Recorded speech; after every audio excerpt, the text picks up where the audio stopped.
अपने खास पलों को और भी खास बनाए श्री राजेश्वरी ज्वेलरी के साथ, जहां आपको हर त्योहार और हर ओकेजन्स के लिए मिलेगी खूबसूरत ज्वेलरीज।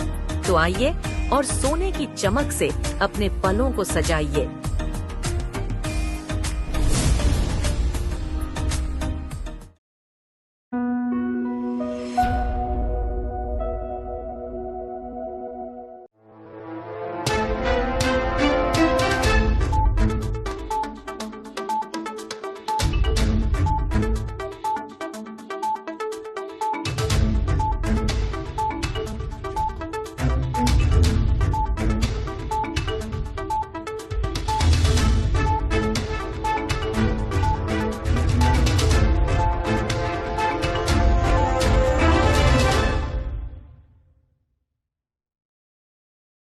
नमस्कार, द्वीप दर्पण में आप सभी का स्वागत है। आइए एक नज़र डालते हैं आज के मुख्य अंश पर। माननीय उपराज्यपाल ने राष्ट्रीय सम्मेलन में लिया हिस्सा। माननीय उपराज्यपाल जीएसटी लागू होने की वर्षगांठ समारोह में मुख्य अतिथि के तौर पर हुए शामिल। और द्वीप समूह के बाहरी हिस्सों में वन महोत्सव कार्यक्रमों के आयोजन। अब द्वीप दर्पण विस्तार से। अंडमान निकोबार द्वीप समूह के माननीय उपराज्यपाल और द्वीप विकास एजेंसी के उपाध्यक्ष एडमिरल डीके जोशी ने हाल ही में नई दिल्ली में अंतर्राष्ट्रीय सहकारिता वर्ष पर हुए राष्ट्रीय सम्मेलन में हिस्सा लिया।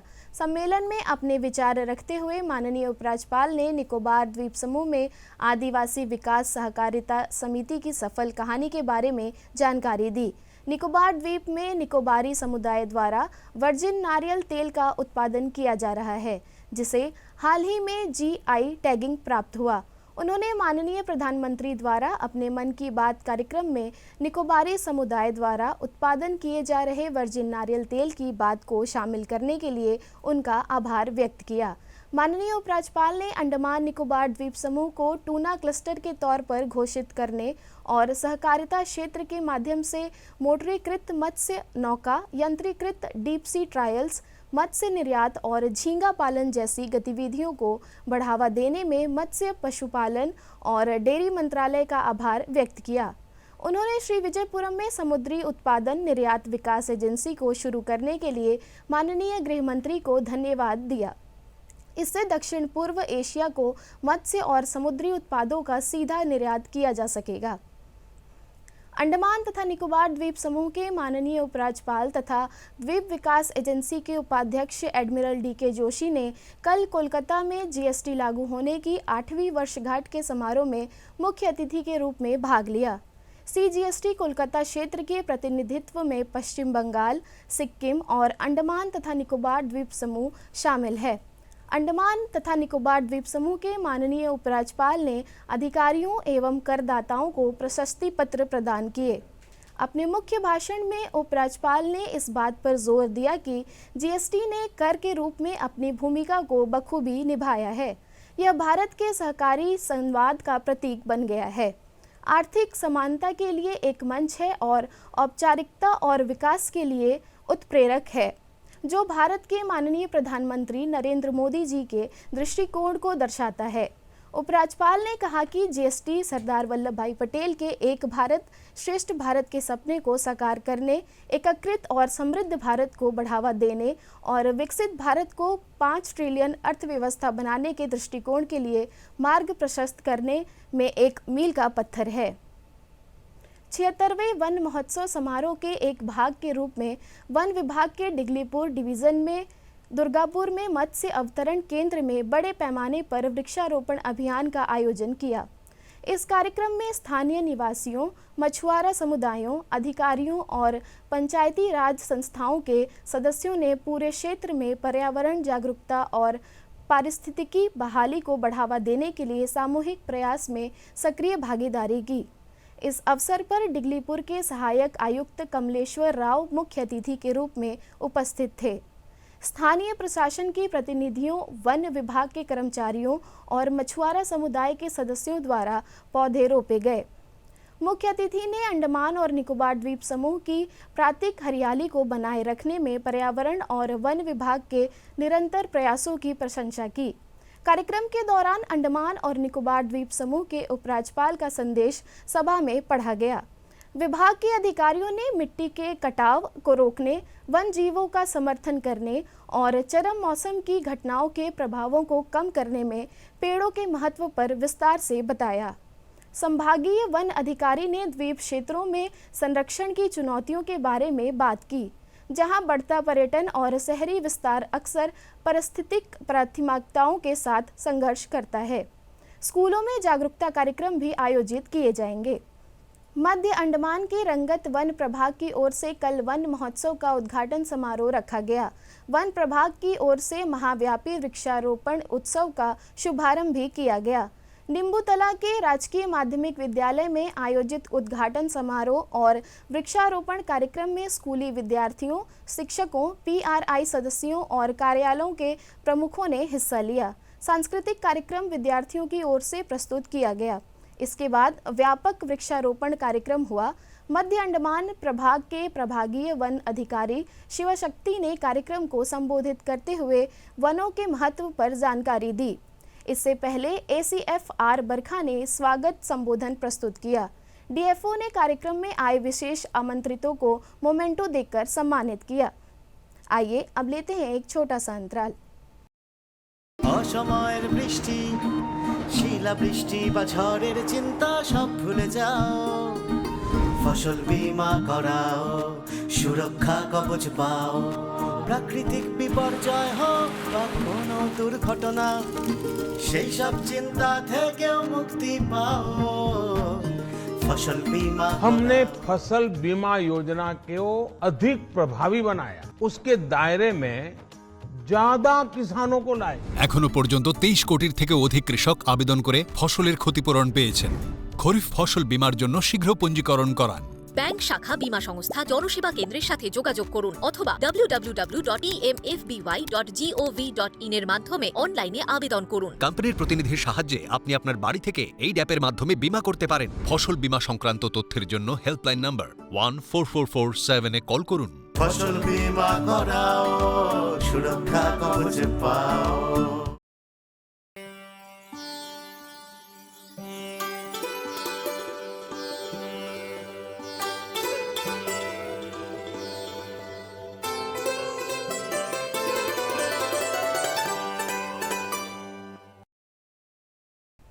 भारत सरकार द्वारा अंत्योदय अन्न योजना के लाभार्थियों से अपना KYC जमा करने का अनुरोध किया जा रहा है। बार बार सूचना देने के बाद भी अंडमान निकोबार द्वीप समूह में ऐसे कई राशन कार्ड धारक हैं जो अब तक अपना KYC अपडेट नहीं करवाए हैं। इसी सिलसिले में नागरिक आपूर्ति एवं उपभोक्ता मामलों के उपनिदेशक राजेश कुमार ने दूरदर्शन के माध्यम से राशन कार्ड धारकों से एक बार फिर आग्रह किया है कि वे विभाग के कार्यालयों में जाकर अपना KYC अपडेट करवाएं।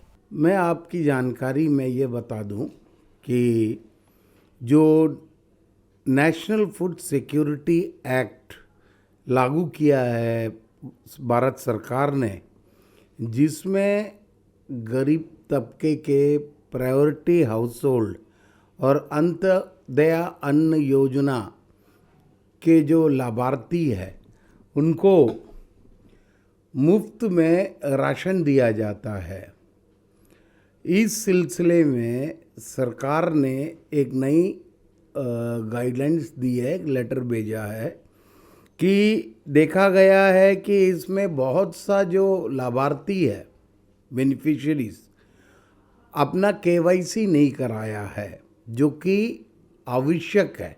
इस विभाग ने कई बार ये मौके दिए, न्यूज़पेपर में भी निकाला, ऑल इंडिया रेडियो, दूरदर्शन में भी हमने बताया और जो है पर्सनल फ़ोन भी किया।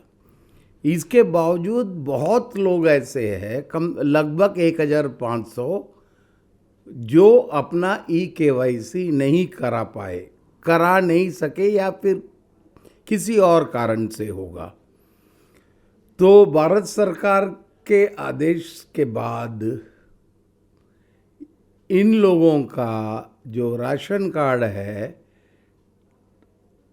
कैंसिल किया जाएगा और अगर इन आगे भविष्य में वो हमारे सिविल सप्लाईज विभाग में कोई भी सर्कल ऑफिस में जाके अपनी वैधता प्रमाण पत्र जैसे आधार कार्ड जो मस्ट है, अपना आइडेंटिटी कार्ड लेके जाएंगे तो हम उससे तुरंत एक्टिवेट कर देंगे। मेरा आपसे सविनय निवेदन है कि आप जल्द से जल्द इस काम को पूरा कीजिए। श्री विजयपुरम डेटा संचालित निर्णय प्रक्रिया के माध्यम से स्थानीय शासन को मजबूत करने के प्रयास में ग्रामीण विकास निदेशालय PRI और ULB ने पंचायत उन्नति सूचकांक पर एक दिवसीय राज्य स्तरीय प्रशिक्षण आयोजित किया। यह सत्र 30 जून को श्री विजयपुरम के मरीन हिल में राज्य पंचायत संसाधन केंद्र प्रशिक्षण हॉल में आयोजित किया गया था।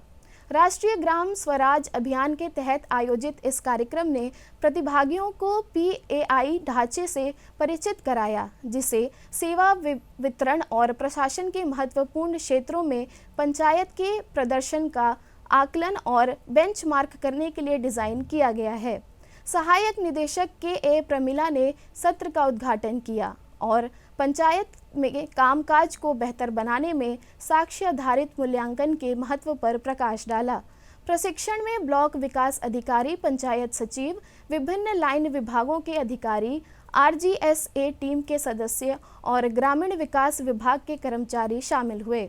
प्रतिभागियों को स्थानीय शासन में मापनीय सुधारों को बढ़ावा देने के उद्देश्य से PAI प्रतिनिधि, प्रमुख संकेतक और कार्यान्वयन प्रक्रियाओं पर व्यापक अभिविन्यास प्राप्त हुआ।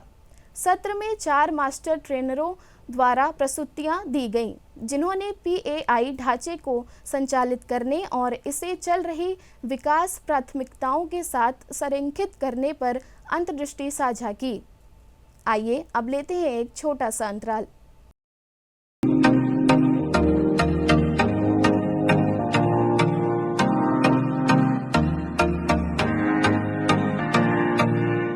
अपने खास पलों को और भी खास बनाए श्री राजेश्वरी ज्वेलरी के साथ, जहां आपको हर त्योहार और हर ओकेजन्स के लिए मिलेगी खूबसूरत ज्वेलरीज।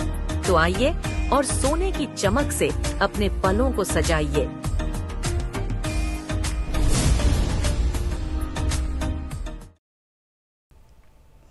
मध्योत्तर अंडमान जिले के उत्तरा स्थित काली मंदिर में रथ यात्रा के सिलसिले में विशेष पूजा कार्यक्रम आयोजित किया गया। काली मंदिर में आयोजित पूजा कार्यक्रम के दौरान मंदिर को विशेष रोशनी से सजाया गया। श्रद्धालुओं ने मिलकर मंत्रोच्चारण किया और पूजा अर्चना में बढ़ चढ़कर हिस्सा लिया।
भारतीय वनस्पति सर्वेक्षण अंडमान एवं निकोबार क्षेत्रीय कार्यालय द्वारा हाल ही में प्रथम त्रैमासिक 2 दिवसीय हिंदी कक्षा का आयोजन किया गया। कार्यशाला का शुभारंभ वनस्पति सर्वेक्षण के अपर निदेशक एवं क्षेत्रीय प्रमुख डॉक्टर लालजी सिंह द्वारा दीप प्रज्वलन के साथ हुआ। डॉक्टर सिंह ने अपने संबोधन में राजभाषा अधिनियम 1963 के तहत सभी अधिकारी व कर्मचारियों से अधिकाधिक हिंदी का प्रयोग करने की अपील की। कार्यशाला का मुख्य विषय कार्यालयीय कार्यकलाप में टिप्पण लेखन एवं तकनीकी अध्ययन का उद्देश्य था, जिसके लिए शिक्षकों के स्रोत के रूप में राजभाषा अधिकारी डॉक्टर पंकज अरविंद ढोले एवं कनिष्ठ अनुवाद अधिकारी प्रकाश होरो ने अपने व्याख्यान प्रस्तुत किए। कार्यालय के समस्त वैज्ञानिक एवं कर्मचारीगण ने सक्रिय रूप से भाग लिया। एम्प्लॉय है उसके भी जो संप्रेषण होता है, कम्युनिकेशन होता है किसी भी मुद्दे पर, उसको हम टिप्पण कहते हैं। तो इसके कई प्रकार हो सकते हैं, मुख्यतः 2 प्रकार होते हैं। एक तो नेमी टिप्पणी बोलते हैं, जिसे हम रोजमर्रा की टिप्पणी बोलते हैं। ये जितने भी उदाहरण दिए गए हैं वो नेमी टिप्पणी यानी रोजमर्रा के जो कार्यकलाप हैं ऑफिस के, जो अधिकारी लिखता है या कर्मचारी लिखता है वो। इसके अलावा और एक एग्जाम्पल है उसका, यानी उसका दूसरा प्रकार है वो है अंतर्विभागीय, अंतर्विभागीय। लेकिन जो आज हम पढ़ेंगे वो नेमी टिप्पणी। ये सभी नेमी टिप्पणी यानी रेगुलर जो टिप्पण होता है वही है। उसके उदाहरण कुछ इस प्रकार हैं। आइए अब लेते हैं एक छोटा सा अंतराल।